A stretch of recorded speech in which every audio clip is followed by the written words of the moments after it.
Eu tenho outras reportagens para compartilhar com vocês. A morte de um idoso de 67 anos intriga a polícia do litoral de São Paulo. Seu Antônio Carlos, conhecido como Tonhão da Carroça, ele trabalhava retirando recicláveis. Um homem que criou os 4 filhos com o suor desse trabalho árduo. 30 anos fazendo isso. Só que semana passada, ele saiu normalmente com a bicicleta dele e nunca mais voltou. A família fez buscas pela cidade sem sucesso. Só que no dia seguinte, um incêndio em uma mata revela o pior. Bombeiros encontram um corpo debaixo de pneus que foram queimados. E a família reconhece o Tonhão no IML.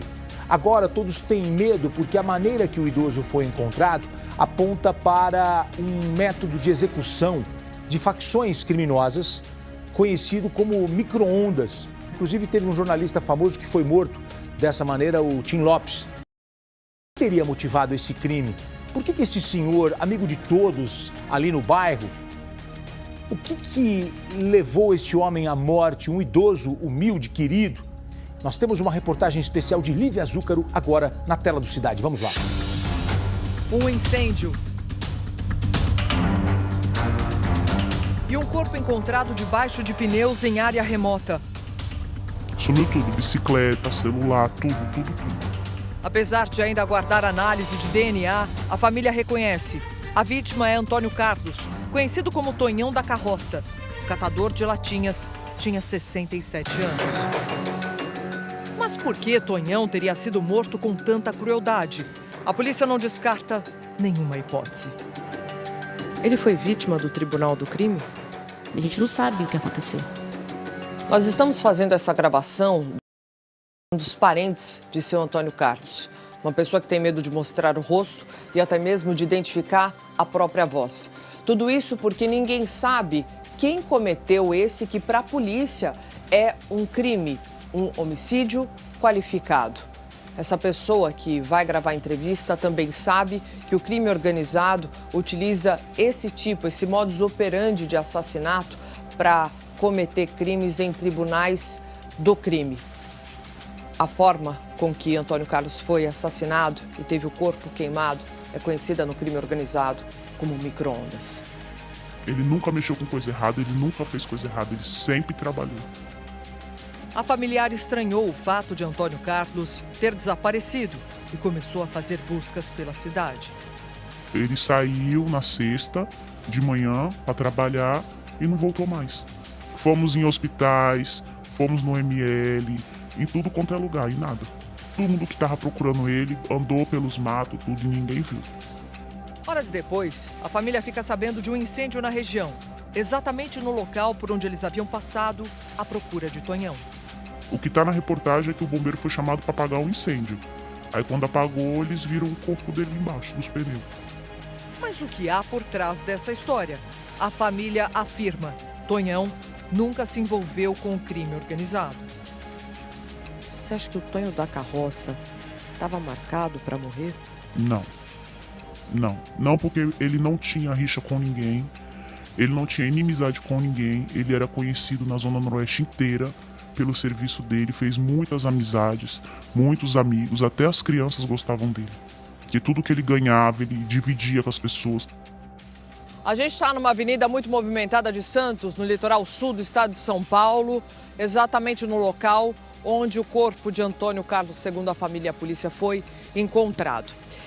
Esse bairro, ele frequentava muito, teria vindo para cá e era de praxe vir para cá. Do outro lado, inclusive, o Adriano vai mostrar para você, tem uma ciclofaixa do outro lado aqui dessa avenida onde nós estamos. E ele sempre costumava andar de bicicleta. Depois que ele teve o infarto, ele antes puxava uma carroça, o médico falou que não podia mais fazer força, então ele vinha para cá, mas vinha de bicicleta. Ou seja, provavelmente foi esse o caminho que ele fez. Próximo dessa ciclofaixa, encontramos esse local.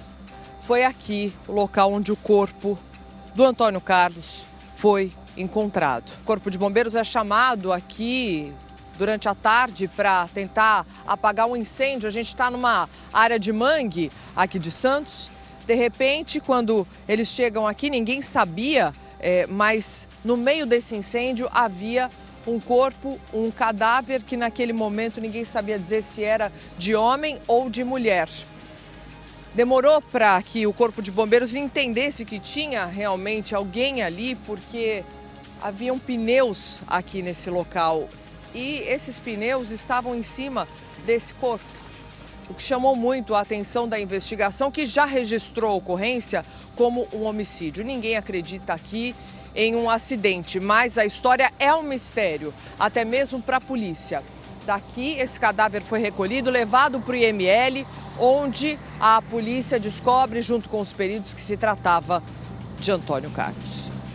O ML falou que ele tinha cirurgia cardíaca, a prótese da boca, tudo isso conseguiu ver. Até o ML falou que sabe que era ele, mas só pode liberar o corpo dele depois do exame de DNA. Tonhão da Carroça era casado há 30 anos. Deixou 4 filhos de 27 a 48 anos de idade, de 3 casamentos. Criou a família durante esses anos todos, trabalhando com reciclagem. Eu acho que tentaram roubar ele, ele reagiu e fizeram isso com ele. É a hipótese que a gente tem. Nesse momento, o exame de DNA, que confronta o DNA dos parentes com o do corpo encontrado, o resultado ainda não chegou para a polícia, mas mesmo assim a investigação prossegue. Primeiro, eles precisam colocar o Antônio Carlos naquela cena. E como eles fazem isso? Colhendo depoimentos e também indo atrás de câmeras de segurança, fazendo o mesmo percurso que o Antônio Carlos teria feito naquele dia. Mas o que há por trás desse crime, o que há por trás desse homicídio? Os policiais aqui do 5º DP vão contar com a ajuda da Homicídios também para conseguir desvendar esse mistério. Para a família, o alívio total só virá após a prisão do assassino. Que acham o culpado que fizeram isso com o seu Antônio. Justiça. Só isso. Porque o que fizeram com ele não se faz com ninguém, nem com um cachorro.